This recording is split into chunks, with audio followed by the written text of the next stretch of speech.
Atenção, meus amigos patriotas. Foi decretado oficialmente estado de exceção. Está dissolvido o Congresso corrupto e a ordem vai imperar. Pode comemorar.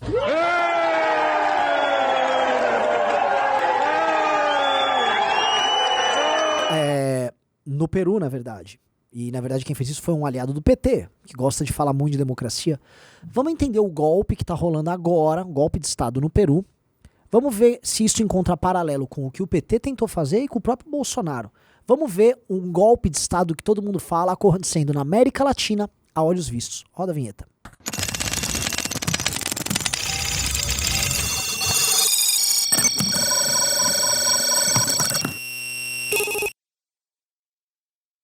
Meus amigos, antes de continuar, volto a falar, faltam 8 dias para o encerramento das vagas da Academia MBL. Você fazer a pré-matrícula. Você vai pagar agora para manter o preço deste ano e não o preço do ano que vem. E você nem precisa pagar tudo, você vai pagar 1/3 do valor da academia. Você paga 1/3 do valor e já reserva a tua vaga. Nem precisa fazer o vestibular, que a gente vai ter um vestibularzinho que vai rolar a partir de janeiro, em que a gente vai selecionar os nomes. A galera se inscreve e aí dos inscritos a gente vai selecionar os nomes melhores e a galera já vai. Então você já reserva a tua vaga com o preço antigo, tá legal? Aguardo você lá, falta pouquíssimo tempo. Olha só, galera.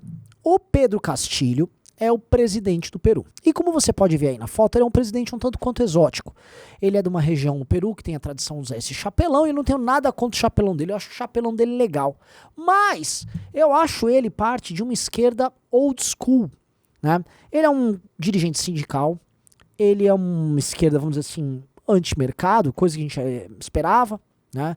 O Peru é um país que passou por um processo de crescimento grande, teve reformas liberalizantes, virou uma espécie de vedete internacional, muita visita de turismo, a comida peruana se tornou conhecida no mundo inteiro, rivalizando na América Latina com a mexicana como a comida mais famosa. E com o crescimento vem essas dores. Isso o Chile experimentou agora. Né? As pessoas começam a ganhar dinheiro, aí você começa a falar de aposentadoria, mudança no estilo de vida das pessoas, as pessoas elegem alguém de esquerda para enfrentar as tais desigualdades. E aí elegeram no Peru esse Pedro Castilho.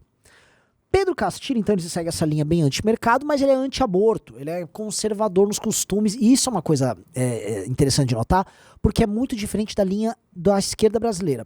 Aliás, nós abordamos essa mudança na esquerda brasileira, especialmente na esquerda petista, no nosso relatório que a gente faz no Clube MBL. Esse relatório que saiu há 2 semanas atrás, a gente aborda a transformação do PT num partido de matriz socialista América Latina, como a do Pedro Castilho, em certa medida, para uma esquerda modernete, metidona, que é essa esquerda estilo Partido Democrata. Ou seja, eles até são meio pró-mercado aqui, especialmente nos fluxos de capital financeiro que financiam projetos deles, e são muito progressistas na parte cultural. E a linha que a esquerda está seguindo, nós alertamos aqui, é a linha de George Soros, o pessoal da Fundação do Soros está no governo do PT, então entre no Clube MBL se você quiser fazer parte disso e ter esse tipo de material antes de todo mundo, tá? O que acontece? O PT está nessa linha e o Pedro Castilho em outra. Ainda assim, o apoio do PT e, obviamente, o apoio do movimento socialista na América Latina a ele existe. Vamos olhar só as referências brasileiras. Ó que bacana, ó, Boulos, olha só. A eleição de Pedro Castilho é mais uma vitória contra a direita e o fascismo no mundo. O Lula também fala: quero parabenizar o Pedro Castilho pela importante vitória no Peru e saudar o povo peruano pelas eleições livres e democráticas.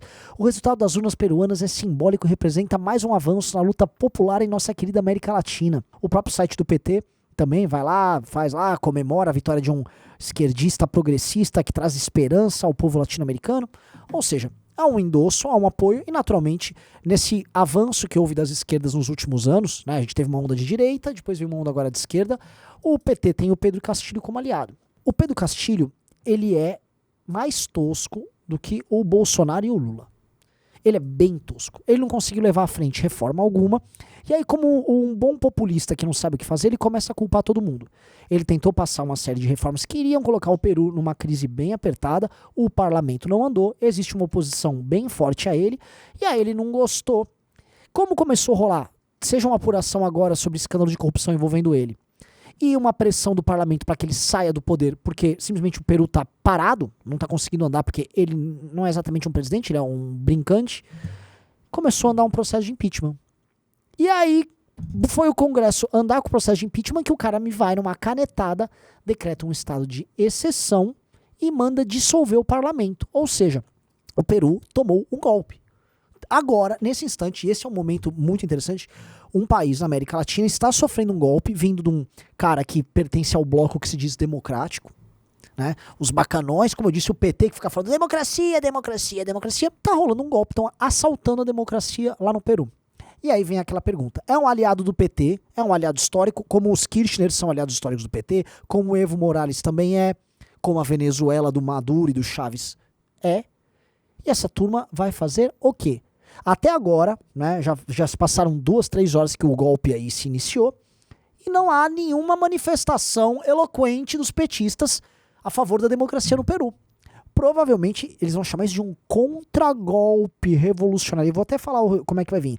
Vai vir primeiro aqueles Elias Jabbour e aqueles influenciadores mais comunistas nas redes sociais. Eles vão falar, não, isso é um contragolpe, a burguesia peruana tá não sei o quê. E vão começar a vir com aquela malandragem, e aí o PT vem para a estratégia do silêncio, que não é conveniente, né? Golpe é só quando vem do Bolsonaro. Quando é do Bolsonaro, aí é golpe. Se é do meu aliado, aí, meu velho, aí é assim, é uma forma que a democracia se reorganiza para representar os interesses do povo. Aí vai vir um discursinho. O fato é, foi golpe, e os padrões do golpe dele, a gente encontra eco aqui, seja com o PT, seja com o Bolsonaro. Que olha só, na época das manifestações pelo impeachment da Dilma Rousseff, em um momento, especialmente quando vazou o áudio, o Moro vazou o áudio do Lula, muita gente foi pras ruas e começou a virar uma coisa muito louca. Eu tava lá. E na época, a Dilma tentou conversar com os generais, a gente foi com o Vilas Boas para decretar um estado de sítio, para colocar o Brasil uma espécie de um estado de atenção, né, um estado especial em que ela colocaria mais força na mão dela e evitaria, por exemplo, via toque de recolher ou grandes organizações urbanas, aí, pessoas se reunindo para ir em eventos, que as pessoas se manifestassem contra ela. O exército foi contra e o resto é história, né? Tiramos a Dilma do poder. Mas ela ventilou isso. Quem também está o tempo todo ventilando isso é o bolsonarismo. Seja na época da pandemia, isso foi ventilado, seja agora, fica esse zum zum zum, ai, garantia da lei e ordem. O Rodrigo Constantino ficou tentando fazer com que o Bolsonaro pedisse a GLO. E mais, a estratégia que os bolsonaristas estão fazendo de ficar causando confusão na frente de quartel, bloqueio de estrada, é para gerar um caos, e em cima do caos surge o Bolsonaro trazendo a ordem. E aí ele precisa de um ato institucional como esse para, vamos dizer, bloquear as ações. O Bolsonaro, porém, e mesmo a Dilma, nunca tiveram coragem de fechar o parlamento. Aqui eles eram diferente do Castilho, eles compraram o parlamento.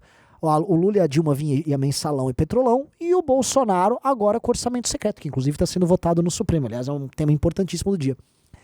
Mas o Pedro Castilho não. Como ele é um cara mais tosco e o Peru é um país institucionalmente mais frágil, ele tentou um golpe. E aqui entra um outro problema, que é um problema que a gente vai enfrentar. Quem é a oposição ao Pedro Castilho no Peru? É simplesmente esse cara aí da foto, Alberto Fujimori. Tá? E aí tem a família dele, os Fujimori todos, que quando eu digo ele, Alberto Fujimori, a família Fujimori toca a oposição, eles são meio que os representantes da direita. E é uma tristeza. Num país que você tem Mário Vargas Llosa, né, prêmio Nobel, um liberal, um homem inteligentíssimo que já concorreu a presidente do Peru, o cara que lidera ali o que a gente chama de direita lá é uma família Fujimori, Keiko, ele, enfim. E é isso, Keiko Fujimori. É uma direita populista, tosca e corrupta. E isso me parece muito um cenário parecido com o que acontece aqui no Brasil, onde vai vir um Lula, que é esse populistão de esquerda, e aí do outro lado você tem uma galera tosca.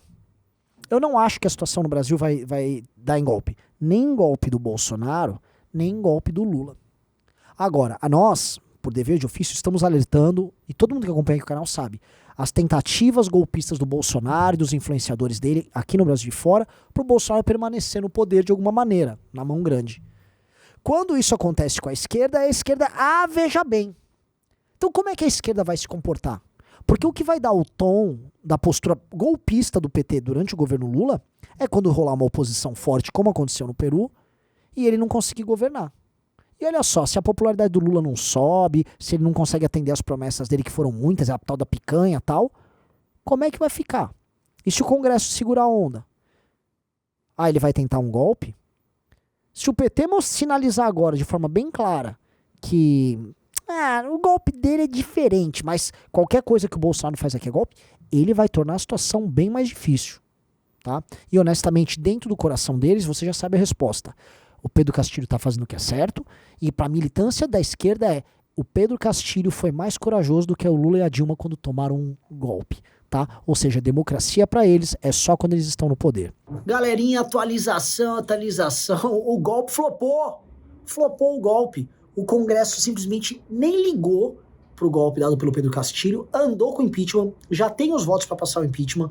Lá na Embaixada do México, onde o Pedro Castilho foi procurar refúgio, a população já cercou, ou seja, não vai rolar. Até o vice já avisou que não reconhece o golpe dado por ele, e agora tá todo mundo fazendo a partilha do novo governo que virá aí sem Pedro Castilho. Como a esquerda agora vai reagir? Porque presta atenção, agora a esquerda que participou do golpe vai falar que ele tomou um golpe, tá bom? Mais um capítulo das repúblicas de banana do Brasil, mas continua este meu recado. Galera, também esqueci aqui, pelo amor de Deus, o vídeo tá cheio de plot twists. Eu tô gravando agora uma versão estendida desse vídeo, aprofundando a comparação sobre o que acontece no Peru com o que poderia acontecer no Brasil, seja no governo do Bolsonaro agora, seja num hipotético, no futuro governo do PT. Então, entre em clube.mbl.org.br, lá vai ter a versão. Então assine o clube que a gente vai ter a versão estendida desse vídeo. Valeu!